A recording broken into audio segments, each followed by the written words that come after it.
राज्य मध्य प्रदेश के इंदौर शहर में एक 8 वर्षीय बच्ची के सामने उसकी मां की चाकू से घोंपकर कर दी गई हत्या। सीसीटीवी कैमरे में कैद हुई ये भयानक वारदात।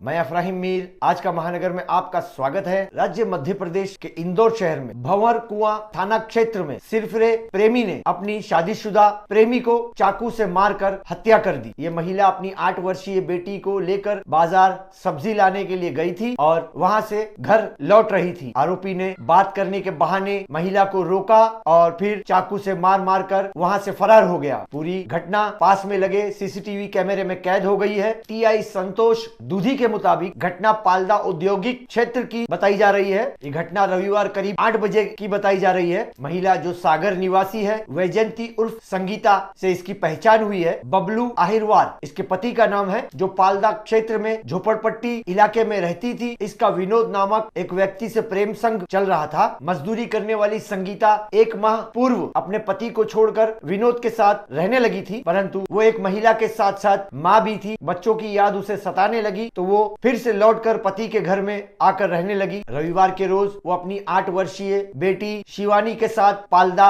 बाजार में सब्जी लेने गई थी। रास्ते में उसे विनोद मिला और बात करने के बहाने उसे रास्ते के एक तरफ लेकर गया। कुछ देर तक इन दोनों की बातें चली। उसके बाद विनोद ने संगीता को थप्पड़ मारना शुरू कर दिया। चांटे मारने के बाद संगीता कुछ समझ पाती उससे पहले ही विनोद ने चाकू निकालकर पहले गले पर मारा, फिर पेट में चाकू घोंपा। संगीता ने उस समय शोर मचाया, परंतु विनोद वहां से फरार हो गया, भाग गया। अधिकारी टीआई से प्राप्त जानकारी के अनुसार आरोपी पुतई के ठेके लेता है। पुलिस ने देर रात तक उसकी तलाश में छापेमारी की, परंतु वो हाथ नहीं लगा और फरार बताया गया है। देखिए उस समय के क्या दृश्य थे, देखिए।